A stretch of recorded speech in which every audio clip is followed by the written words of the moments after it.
Welcome to Personal Shaman Podcast. I'm your host, Polly Behringer. I specialize in holistic modalities and alternative methods to help you heal and release trauma.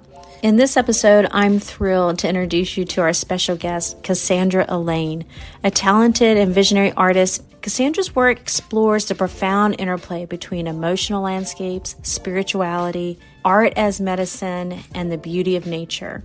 Her art serves as a powerful tool for healing and inner growth. Her unique technique invites viewers to not just observe, but to experience the depth of her storytelling. Each piece is a tactile journey to unfold transformation in a truly immersive way. Stay tuned. This is a conversation you won't want to miss.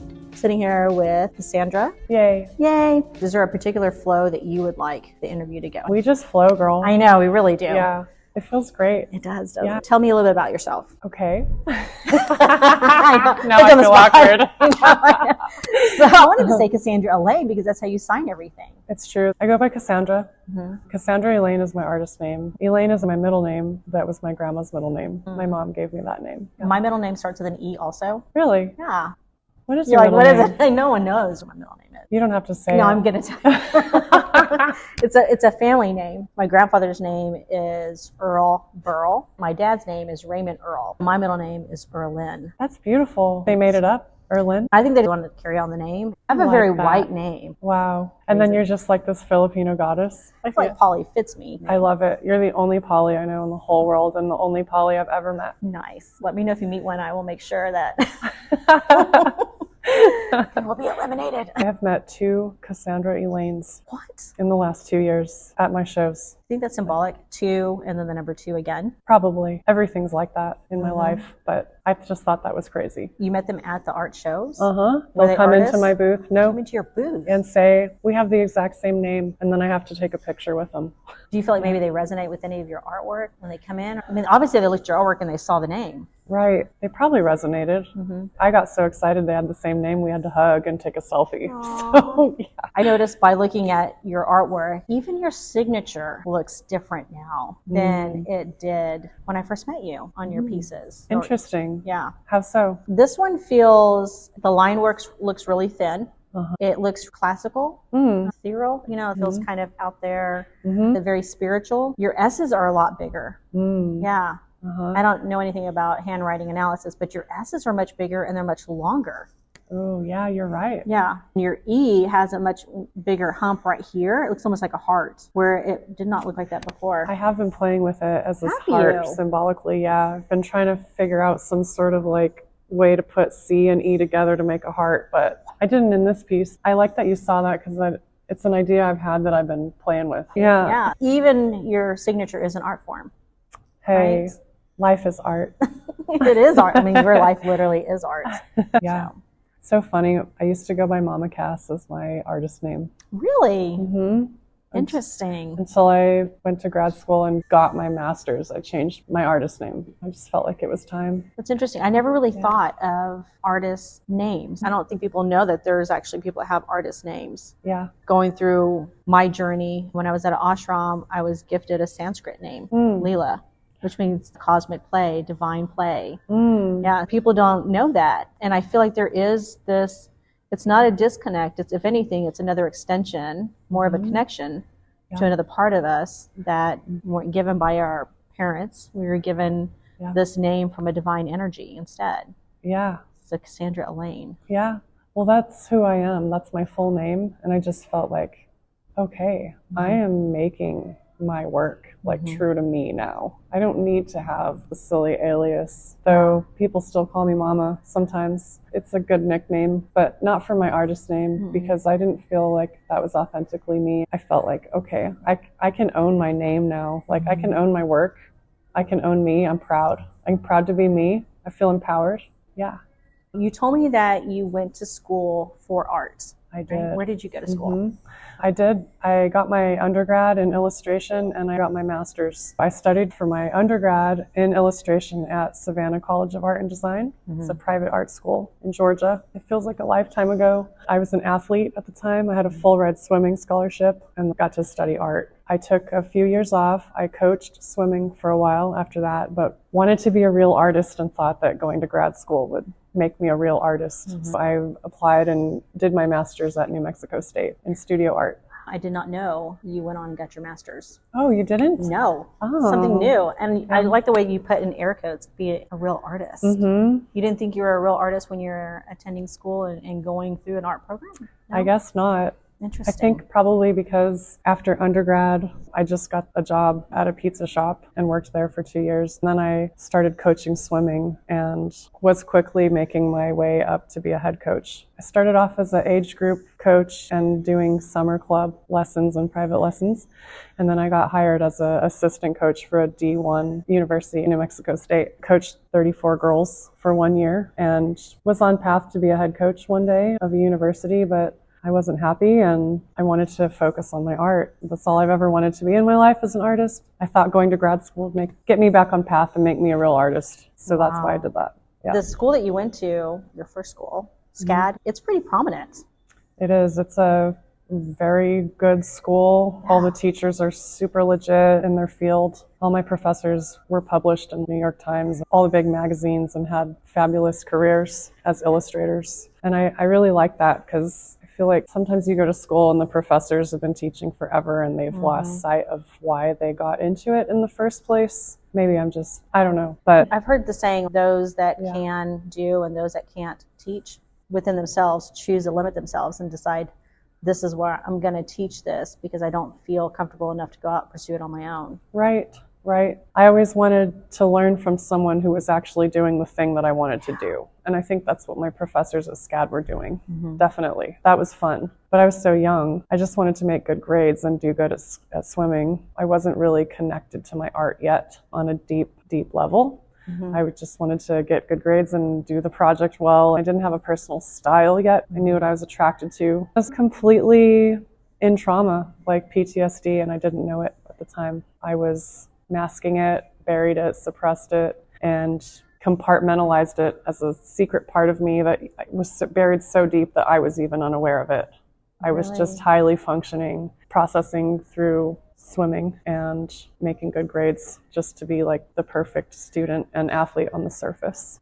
It wasn't until I graduated and retired from swimming, didn't have that physical outlet to channel my pain into, that everything came up to the surface and I really had to start dealing with it. And that's when I started getting into my art specifically for my healing. And that's when I think I became a real artist. I still needed to make money and have a job, and I hadn't figured out how to do that with my art yet, so I started coaching swimming and for a few years and was realizing that the more I did that, the less I'd have to let go of my art and focus more on that. And the art is the only thing that makes me feel happy and makes me feel sane, so I shifted back into focusing on art through going to grad school. Were your family supportive of you choosing art? They always have been supportive. I've been an artist my whole life and they know it. They could not keep me from drawing and painting every day of my life.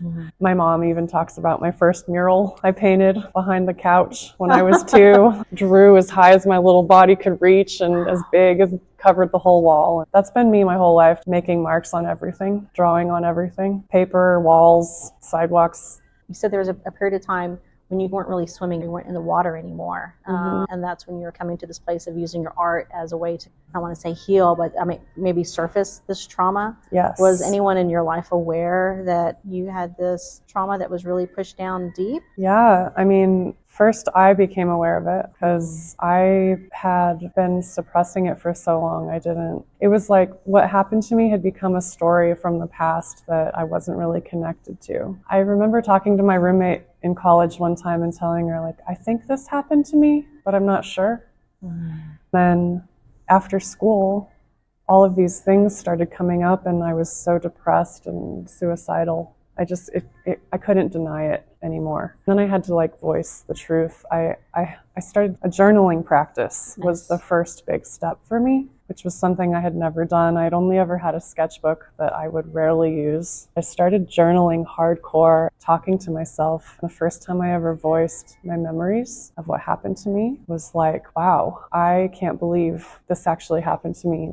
And the way that I had forced myself to forget it, After I started writing, facing those memories, remembering them, and feeling the pain of it, that's when I started At the time I was dating this guy who was this incredible artist and illustrator. His specialty was creating these very emotional driven characters. He could create a character that was sadness, or a character that was joy or love, or even these complex emotions. I got really inspired by him. I started turning myself into a character who was feeling and carrying these emotions. That helped me process them. Yeah. One of my favorite authors, Pat B. Allen, she wrote a book called Art is a Way of Knowing. She talks about color is emotion and paint is feeling liquefied. I started using markers and just picking a color that spoke to me first. I was trying not to think too hard, but like just grab the things that spoke to me first and just start drawing things coming out of the hole that I had just drawn in my chest. That way I started feeling, oh my gosh, I can start draining these emotions. I can start pulling them out. I have a lot of art from my 2010 era of me with holes in my mouth, my jaw missing, and like removing my bottom jaw so that I could open up my throat chakra and like pull the stuff out. Writing, finding my voice not by speaking out loud, but by like writing, because I could never put words or speak any of this to anyone. I had to do it for myself first and privately in a journal with these drawings that I thought no one would ever see. No one really has ever seen them. Only ones that I've chosen to bring forth. I was making all of this art for myself, trying to access these things and get them out of me because it was killing me, and I knew that I wouldn't survive this if I didn't try. Wow. Yeah. You can take a moment. I know it's a lot, isn't it? It is. Notice that your work has been transforming. It's shifted a lot, Yes. the work that you're producing, not just the way it looks, but the mediums that you're using. Can you tell me about that? Yes. Yeah. My whole life I'm a drawer. I'm an illustrator. The black line is my spirit animal. It is my power, even to this day. All my pieces you'll see, even in my new medium of wood, has a black line illustrated over around each object. That's my finishing touch, and the thing for me that makes me feel defined and complete and polished and powerful. As an illustrator, classically trained in undergrad for illustration, and as a freelancer for a while, I was always doing watercolor illustrations. That was my main thing for like 20 years. Then I started getting into doing art shows, art festivals, showing my work very often. Most weekends, driving somewhere, popping up my booth, hanging my work, selling my art. I found myself in a rut, just sharing old work and not really having energy to create something new. I was bored. I was in a bored rut. I met an artist who saw my work, shared with him that I was in a rut. He was a wood artist. He encouraged me to try out my work in wood and gave me a lesson. The first thing I created actually was a blue hand. Wasn't thinking too hard, but I was just thinking, I'm just learning the saw for the first time. What are some of my favorite symbols and easy shapes to cut out? I cut out this hand that had an eye on it. I painted it blue because I think that's what I was attracted to, and a color of paint I had on hand. I was instantly obsessed with what I made. It literally liberated me and busted me out of the paper, the square paper, the box that I had been confined into my illustrations for 20 years. I've just been going to town ever since, Polly. I've been going nuts in that studio, building stuff. It feels so palpable, my work. I can create these objects that are solid and big and like take up space. They're not only visual, they're like depth. They have depth. Like some of them are 5 inches thick or more, and they have layers, and it's just coming to life. My art's coming to life. It's popping off the wall, and it's bringing me to life as well through the process. Do you feel like when the people come to your booth that there's a difference between, I don't want to say male energy and female energy, because I know we all possess those, not equally within us, or we don't exhibit it equally, but the bodies that come in, the women that are drawn to it and the men that are drawn to it. Can you see a difference in that happening when they come into your booth? Yeah. Women have always been more attracted to my work, at least my older work. I painted a lot of goddesses. I had a lot of goddess symbolism, female body, women empowering art. But now I'm doing this wood art, and I'm using these power tools. These men come in and they're like, "Did you make all this?" I'm like, "Yeah, I did." And they're obviously impressed. But they also like my work. I've had a really good response from a lot of people with my new body of work made out of wood. It's helping me connect with more people, draw in more people, attract, and get into more shows and different venues. I've noticed that I looked at your schedule when you post about your stuff, where you're going to be at, and you seem to be going to different types of shows that you were originally. Like there was a shift that was happening. Yeah. Tell me about that shift in direction, or maybe it's not so much direction as you are being more open to different types of shows, different types of people. Yeah. I think I've always been open, but I think my work needed to open doors for me. So this year I tripled my show load. I got in with this awesome show called Oddities and Curiosities Expo. They're freaking killing it out there. They have a huge following. They travel the country, put on these shows. They're very highly competitive and selective about their artists. I actually applied for 3 years and didn't get accepted. Wow. I applied the first 2 years with my watercolors. And then last year I applied with my new wood art and I got in because it's different. It's not just paintings on paper or paintings on canvas. It's a 3D sculptural canvas, you could say. And it stands out. It's helping set me apart from all the other painters and get into more shows because it's so different. I think that's been a huge thing for me. I'm so grateful to be in with Oddities because I'm getting to travel to all these cities, new cities I've never been to, and share my work with people who've never seen it before. And also applying to Fine Art Fest. Those are all juried things. In this world, you have to apply to these shows. You have to get juried in. You have to pay your application fee, put it in, and then wait to hear back if they accept you. When I was just painting, I was getting accepted to about 50% of the things I applied to. And now that I'm applying in the wood category with my new work, I haven't been getting very many rejections. Wow. Which is awesome. I was going to say, how's that feel? I was like, I can tell by your face. It feels great. Awesome. Yeah, it's amazing. I'm so grateful. I'm motivated to just keep going and getting better and better. Do you feel, since you've made this shift, people in your life, are they seeing this transformation that's happening? Because this is, it is tangible art that is changing you. Right. You're becoming much more accepted in different areas where you once weren't accepted to. Right. When you apply. Your family, people around you, how is that transforming? Yeah, my sister keeps telling me, like, you're getting better and better all the time. She's just really proud. And my fiance, he's always pushing me to get better and better, and also always constantly impressed by the work I'm producing. Yeah, I have positive feedback all around. Nice. And I need that. We spoke about having a supportive community around you. We spoke about this being a healing modality. Right. In some circles, people have a fear of scarcity, not wanting to share their work or lift other people up, or spend time and talk to someone who's doing something. You even said yourself that you looked for people who were doing the things you wanted to do. And so you're always open to that. But there is a scarcity mindset with some people or some groups. Yes. Can you elaborate on that, or would you want to?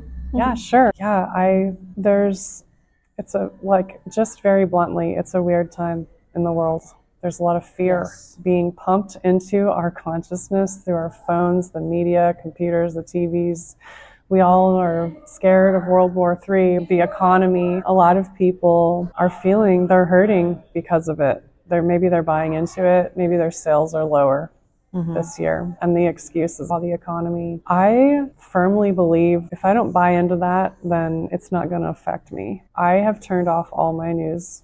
I don't want to know. I don't want to hear the headlines. I don't want to know what they're trying to scare us with today. I just want to continue focusing on making my best work and bringing it out to share, putting a price on it that I feel like it's worth. Yeah.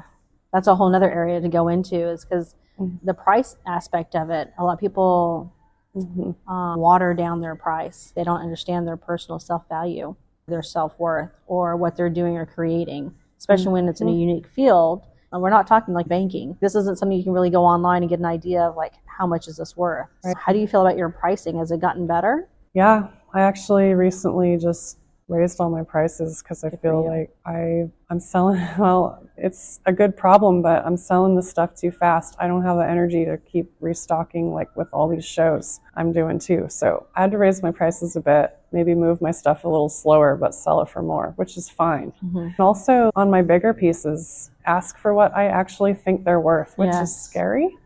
But I've already sold a handful of them this year. I've never sold an art piece for that much, let alone like 5 pieces in 6 months. I can't be, oh, I didn't make this much money. Something must be wrong with me. I'm choosing to believe, root into, and connect with the fact that I am taken care of in every single way by the universe. You did say at one point you felt like I was just stagnant. Yeah. I wasn't producing new art. How did that feel about showing old work? I didn't know. You're saying it was old, dated work, re-showing it to people. How did you feel about that? I felt like for a while I was happy because it was old to me, but it was new to them. Mm-hmm. So I would tell myself, you know, all this is new to them, to everybody who's seeing it now for the first time, so don't worry too much. It was good work for me at the time, and I was happy with that.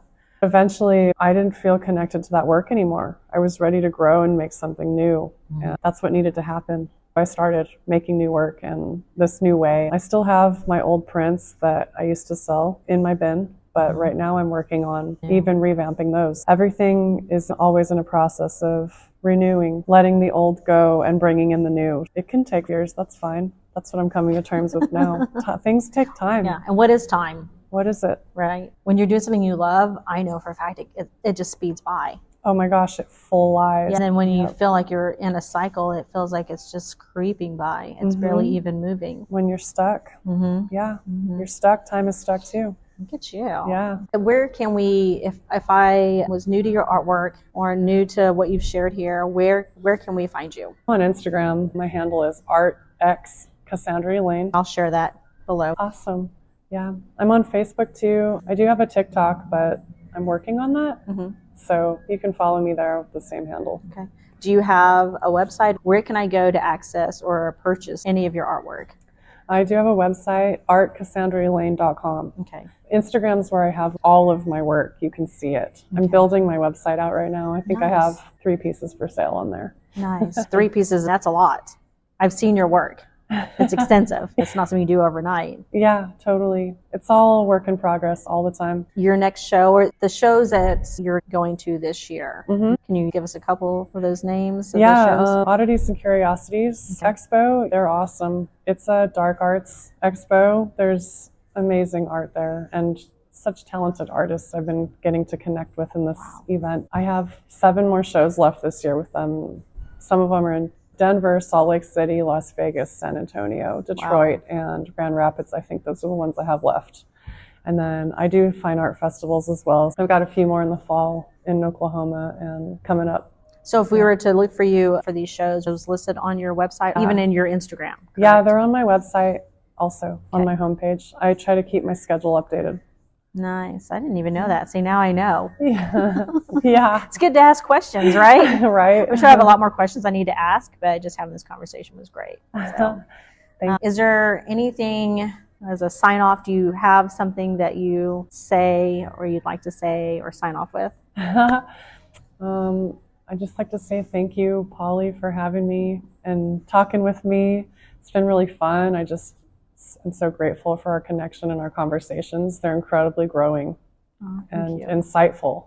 They help me grow every time. I feel like our friendship is constantly evolving as we are, and I think it's beautiful. That's what's so great. Every time I see you, I'm just so much more in love. And I always think, like, can I love her anymore? Yes, I can. Same. Yeah, it's like peeling back layers of our human self and seeing our real selves come full circle. It's beautiful. Are a master helping peel back the layers and pushing people to be real.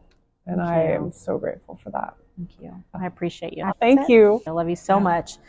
Thank you so much for joining myself and Cassandra Elaine. I hope her insights on healing through art have sparked new inspiration. Healing is a personal journey, and creative expression can be a powerful tool along the way. If you're interested in exploring more ways to heal and release trauma through holistic modalities, be sure to visit our website where you'll find insightful blogs, events, and resources. Remember, Personal Shaman isn't about me being your shaman. It's about you becoming your own. Your path to wellness is uniquely yours. Keep nurturing your mind, body, and spirit. Stay tuned for more episodes in our Healing Trauma Through Art series, And be sure to follow us for updates and future conversations. Don't forget to subscribe to my email list to receive updates and exclusive content. If you enjoyed this episode, please rate and review it. It really helps others find our community. And share this episode with friends, family, or anyone you might know that may benefit from these practices. Until then, take care, stay mindful, and be gentle with yourself. Namaste.